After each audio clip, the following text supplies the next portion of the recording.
The CIA claims torture works. Now, they're talking about physical torture. Now, no-touch torture is a whole new topic, a whole new category. Most people don't believe it's happening. You can be tortured in your own home. No one will believe you.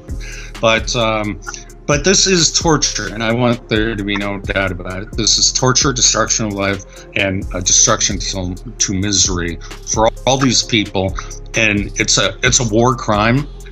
It's a crime against humanity for sure. But I really came out to speak because I'm disgusted that this is being done to my own citizens. I did not agree to work on these programs for that purpose. Now, a lot of people are like, well, how can they pipe pains into your head? Remember, we were talking about cloning, brain heterodyning is the actual word, which means modulation of other brain signals within yours. So it's almost like two people are living in the same head. A localized search for that particular target needs to be done first. So a lot of the targets that I've interviewed, they live in apartment buildings, for example, and then people move in above and beside them, and they can hear large equipment being wheeled around. And so initially, the person's brain print, their particular energy signature, just like a thumbprint or something like that, needs to be collected before the long process of retraining the brain to listen to another human being's brain or a computer. Okay, so there's a process. You're talking about the initial process seems to require possibly a localized hardware the person. Yeah, sensor system. Yeah. A sensor system. So then it's recording that person's data, and that person, the link is being established so that person's brain is sort of getting acclimated, maybe unconsciously to. Very good. I like that word, acclimated. Okay, and then over time, the distance once the target's energy signature is figured out, then it can be done. Yes, it's irrelevant almost anywhere on planet Earth. And I imagine you were talking about brain reading just a minute ago. I imagine that over time it would become more easy to read or easier to read an individual's brain because their brain patterns would correspond to particular thoughts. Is that? You got it. Excellent explanation, better than I could say it. So you imagine you have two neural networks, and it's a field of study that I've done quite a bit, and they're trying to learn each other. They're trying to communicate. And well, let me give this analogy. You have a spouse. After a long time, you can complete each other's sentences, and that's the kind of confirmation you're trying to get. So it's like it grows with you, though. It grows with you. It learns with you.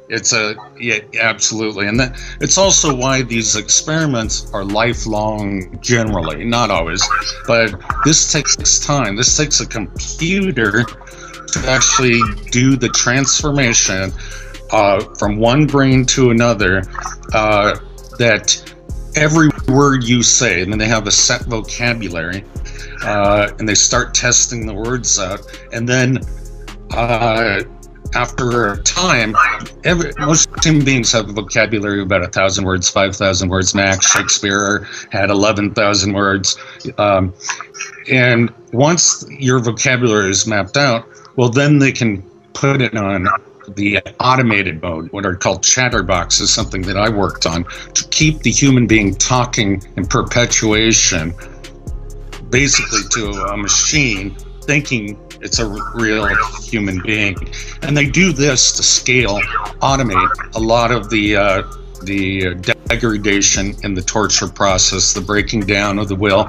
But as well as you need this to keep the lock on of the signal. I mean, if you break the signal in some fashion, music, for example, can do that temporarily, but your brain always goes back to its natural patterns, and so they got you. Once they have your brain patterns matched, they got you. You can't escape that very easily. So they're cataloging and classifying brain patterns, which can be transformed and transmitted into other human beings. So they're testing that as well.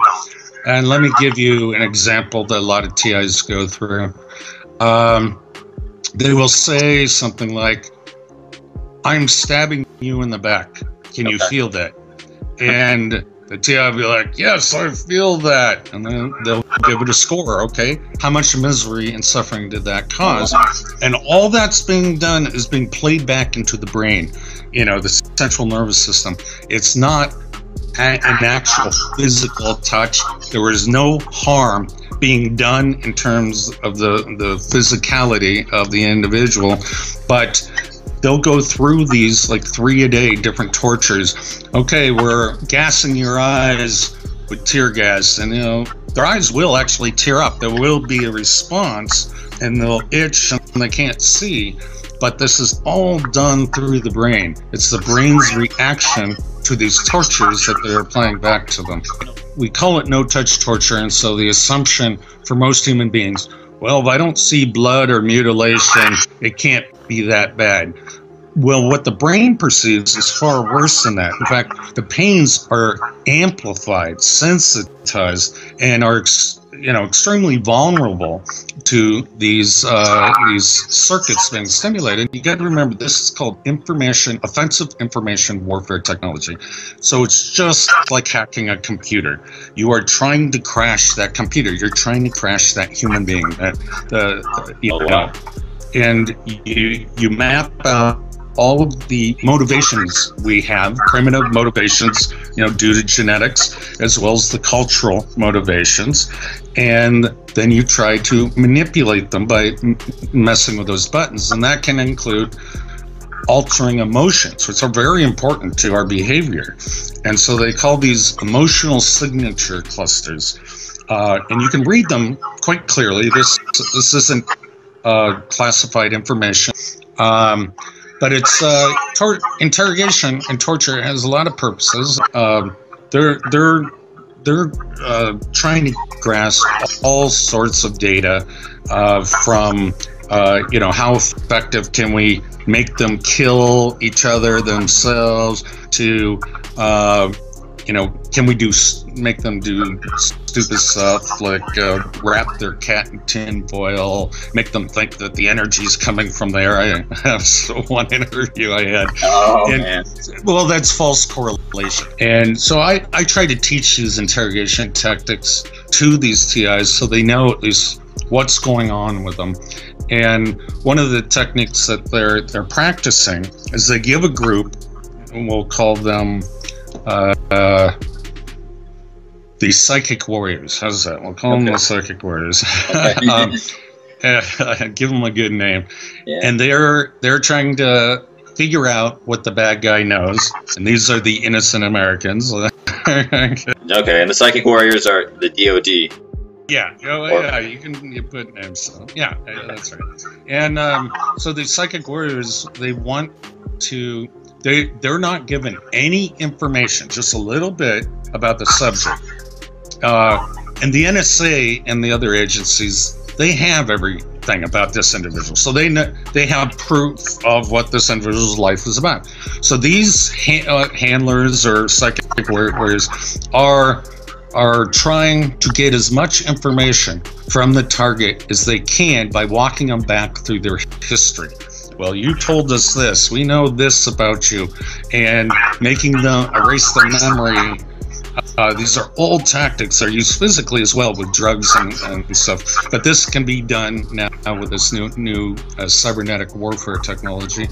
And they try to get every little bit of information from you and find out if it's true. So they get scored on it. Well, how did I do in the end? Whenever the project ends after a couple of years, and they get scored on it. Now, this is called hyper game theory. It goes beyond that. John Nash of A Beautiful Mind, there's a movie about that. He won a Nobel Prize in game theory, which is used in business and is used in warfare quite a bit. Well, it's gone beyond that to hyper game theory, and a professor at Dartmouth has a paper published. People like to understand the mathematics of that. And it's the basic gist of it is to see how do you make someone walk down a certain path. So you're playing a chess game, a multi-dimensional chess game. How do you make a rational player walk them to their death, or walk them into jail, or commit a crime? And so they want to see, out of all these people that we're targeting, okay, the first logical thing they do is go to the police. Well, the police can't help you. They don't know. They're going to give you a lockup and 72 hours and a psych ward. I know, then they go to the FBI, and there are only maybe a few FBI agents that know about this. This isn't within their classification, and so they do what they're supposed to do, and they write petitions, and they try to write the congressman and president and stuff. And what they're doing is they're figuring out, how do you shut all this information down? What are people going to try so we can shut it down? And this will never be exposed or released. Yeah, especially if we're talking about doing it without putting someone in a scanner or putting electrodes on their head. Yeah, exactly. This is over the entire population. And so they're increasing this, and a lot of people won't believe me, and that's fine. But they're increasing this. They are scaling this technology to the entire population. And so it's going, when people are awakened, they'll find out that 1984 did happen. We're actually further ahead